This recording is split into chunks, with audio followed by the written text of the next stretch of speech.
علی رسول الکریم اما بعد۔ محترم سامعین کرام، آج کی تراویح میں سورہ اعراف، سورہ انفال اور سورہ توبہ کی ابتدائی چند آیتوں کی تلاوت کی جائے۔ اب تک شروع سے لے کر سورہ اعراف تک روزانہ جو ہماری تراویح کا سلسلہ چل رہا تھا،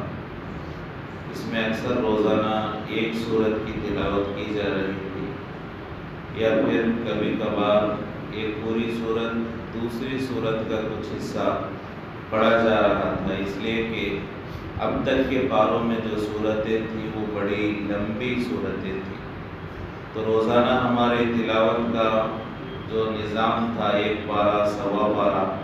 تو اس میں عام طور پر ایک یا دو سورتیں زیادہ سے زیادہ پڑھی جا رہی ہیں۔ اب اس کے آگے سورتوں کی وہ تعداد بڑھتی جائے گی، اور چونکہ سورتیں چھوٹی آئیں گی تو اب چند دنوں تک روزانہ 2 یا 3 سورتیں پڑھی جائیں گی، پھر آگے جیسے ہی 20 پارے کے اوپر ہمارا نظام چلے گا تو روزانہ 4، 5، 6 سورتیں بھی ایک ہی دن میں ایک ہی تراویح میں کئی سورتوں کی تلاوت کی جائے۔ اب اس کے بعد سے تھوڑا تھوڑا ان سورتوں کی آیتوں میں کمی ہوتی جائے گی اور ان کی مقدار چھوٹی ہوتی جائے گی، جس سے ایک ہی تراویح میں بہت ساری سورتیں پڑھی جائیں گی۔ تو آج کی تراویح میں سورہ اعراف کا ایک بڑا حصہ پڑھا جائے گا، پھر سورہ انفال اور پھر سورہ توبہ کی ابتدائی چند آیتیں۔ سورہ اعراف بھی ایک مکی صورت ہے، اور ہم سب گزشتہ سن چکے ہیں کہ مکی صورتوں میں اکثر جو اللہ تبارک و تعالیٰ تذکرہ فرماتے ہیں وہ توحید، رسالت اور آخرت سے متعلق تذکرہ فرماتے ہیں، لہذا سورہ اعراف کے ابتدا میں بھی اللہ تبارک و تعالیٰ نے پچھلے نبیوں میں سے حضرت آدم علیہ السلام کا تذکرہ فرمایا۔ آدم علیہ السلام کی تخلیق، آدم علیہ السلام کو پیدا کیا جانا، پھر اس کے بعد تمام فرشتوں کو جو سجدہ کرنے کا حکم دیا،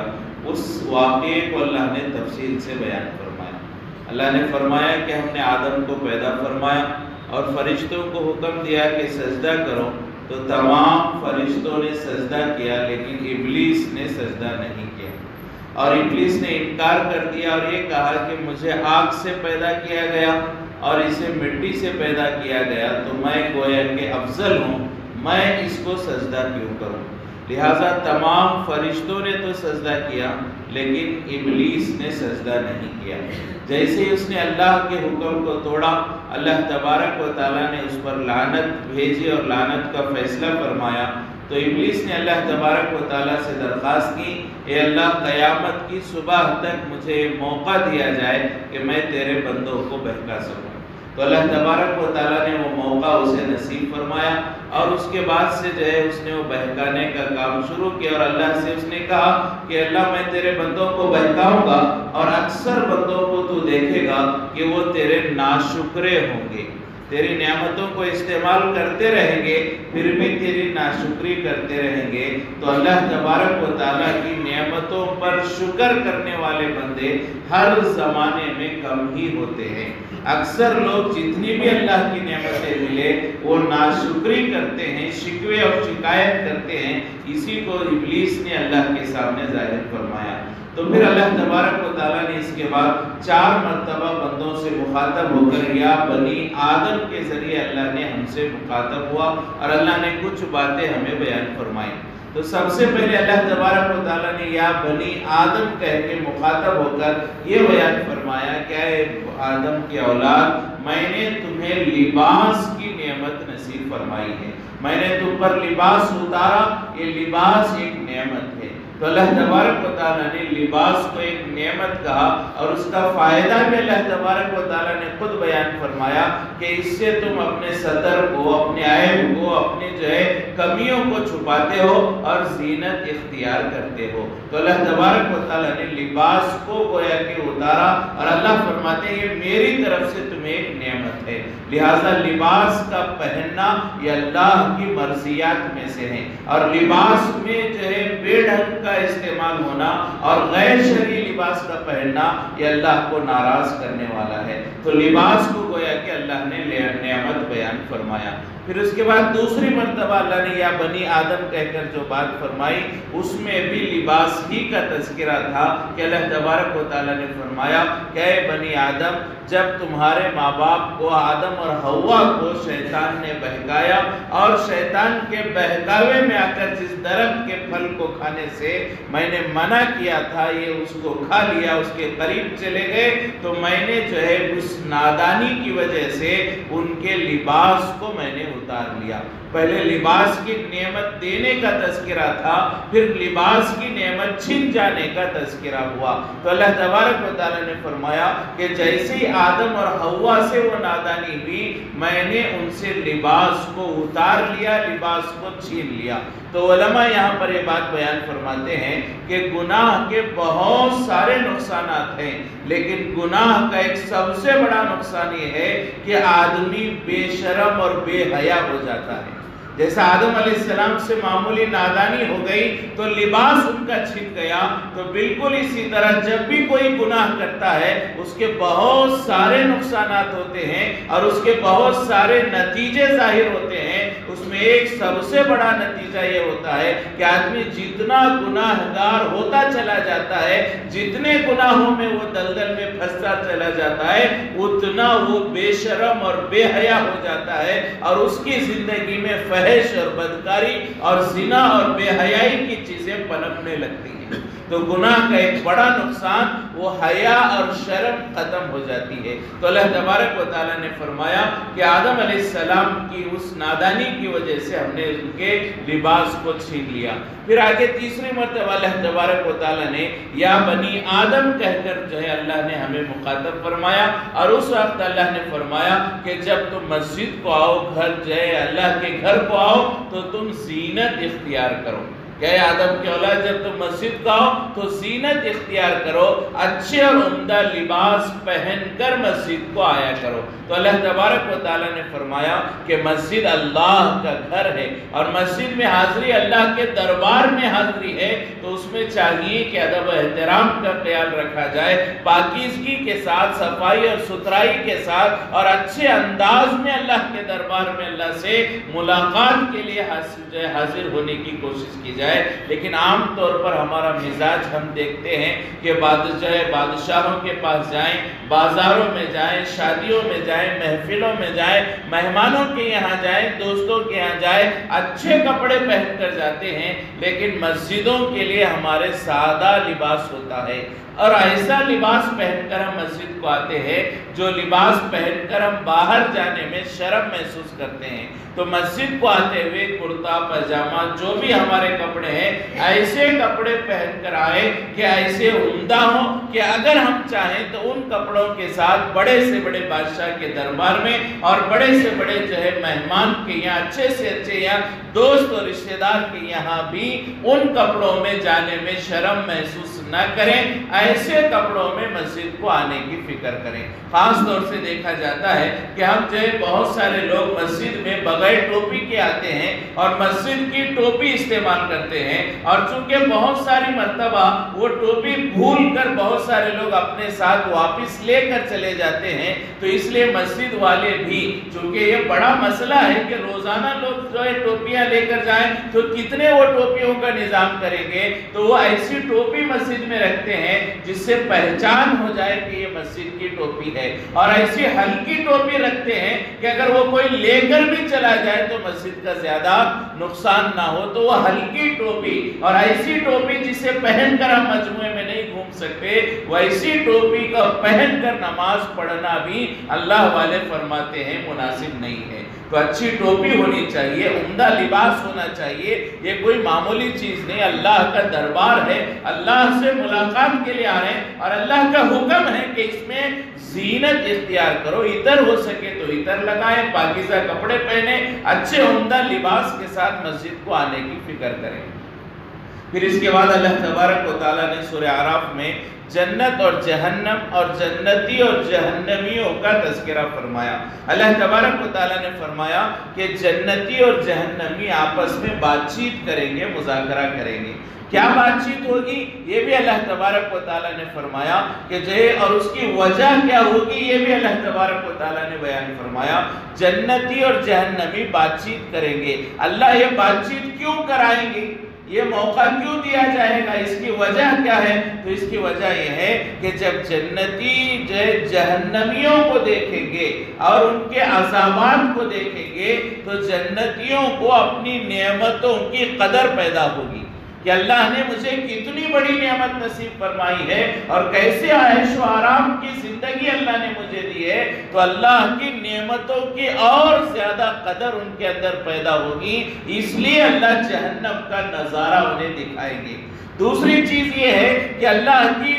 فرما برداری کر کر، اللہ کی عبادت کر کر، دنیا میں تھوڑی بہت تکلیف ہم نے برداشت کر کر جو جنت میں آنے کا موقع ملا ہے، یہ کتنا بڑا کرم ہے۔ اگر ہم دنیا میں تھوڑی قربانی نہ دیتے تو آج اتنے بڑے بڑے عذابات کو جھیلنا پڑتا۔ تو ایک تو ان نعمتوں کی قدر پیدا ہوگی، اور دوسرا جن عذابات سے بچے ہیں اس پر وہ جو دنیا کی قربانیاں، مشقتیں، مجاہدے تھے وہ بہت ہلکی نظر آئیں گی، اور دل میں یہ ہوگا کہ ہم نے جو اللہ کی عبادت کر کے اپنے آپ کو جنت کے اعمال میں لگایا، یہ بہت اچھا فیصلہ ہم نے دنیا میں کیا تھا۔ اور تیسرا فائدہ یہ ہوگا کہ جہنم کا وہ حال دیکھ کر، جنت کی اپنی نعمتیں دیکھ کر جنتی یہ کہیں گے کہ یقیناً ہم سے بھی بہت سارے گناہ ہوئے تھے، لیکن اللہ کا کرم ہے کہ اللہ نے ہمیں جہنم سے بچا کر جنت میں داخل فرمایا،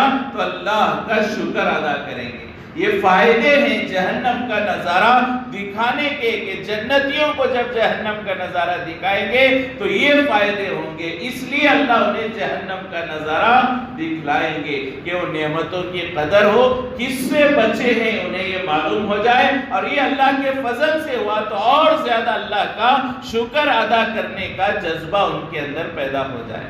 اور جہنمیوں کو جنت کیوں دکھلائی جائے گی؟ وہ بھی اسی وجہ سے کہ جہنمیوں کو معلوم ہو جائے کہ دنیا میں تھوڑی بہت ہم نے راحت کے لیے، چند کوڑیوں کے لیے، اور چند زینت کے سامان کے لیے، اور چند اپنی زندگی کے راحتوں کے لیے کتنا بڑا ہم نے نقصان کر لیا کہ آج جنت کی نعمتوں سے ہم محروم ہو گئے۔ اگر تھوڑی بہت ہم دنیا میں مشقت کر لیتے تو آج جہنم کے عذابات کو برداشت کرنے کا موقع نہ ہوتا، اللہ کی فرما برداری کر لیتے تو آج ہم بھی جہنم سے بچ کر جنت میں چلے جاتے۔ تو دنیا کی اس زندگی پر انہیں ندامت ہوگی، اور کون سی نعمتوں سے محروم ہے وہ دیکھ کر اور زیادہ اپنے گناہوں پر پچھتاوا ہوگا، اس لیے اللہ جہنمیوں کو جنت کا نظارہ دکھلائیں گے۔ پھر اس کے بعد آپس میں دونوں کی بات چیت ہوگی، تو کیا بات ہوگی؟ جنتی جہنمیوں سے پوچھیں گے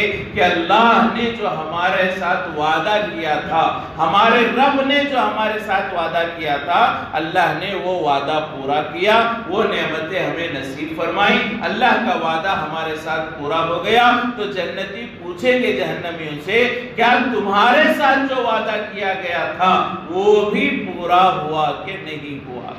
تو جہنمی کہیں گے یقیناً کفر پر، شرک پر جو عذابات کے وعدے اللہ نے فرمائے تھے وہ وعدے پورے ہو چکے ہیں، اور وہ عذابات ہم جھیل رہے ہیں۔ تو یہ بات چیت ہوگی۔ پھر اس کے بعد جہنمی درخواست کریں گے جنتیوں سے انافیزو کہ ہمارے اوپر تھوڑا سا پانی ہی کا معاملہ کر دو، پانی ہی پلا دو، یا جو نعمتیں اللہ نے تمہیں دی ہیں وہ تھوڑا بہت کھلا دو۔ تو جہنمی جنتیوں سے درخواست کریں گے کہ جو نعمتیں اللہ نے دی ہیں اس کا تھوڑا حصہ ہمیں بھی دے دو، پانی پلا دو، کچھ کھلا دو۔ تو اس جہنمیوں کی درخواست پر اللہ نے فرمایا کہ اللہ تبارک و تعالیٰ نے کافر اور مشرک پر جنت کی نعمتوں کو حرام کر دیا ہے۔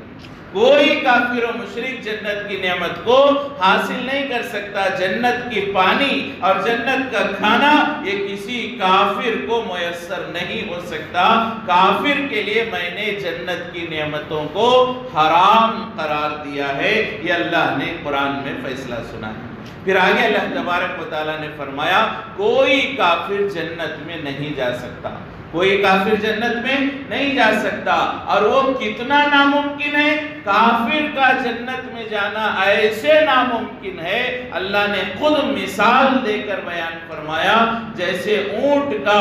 سوئی کے سوراخ میں سے پار ہونا ناممکن ہے، ایسے ہی کافر کا جنت میں جانا ناممکن ہے۔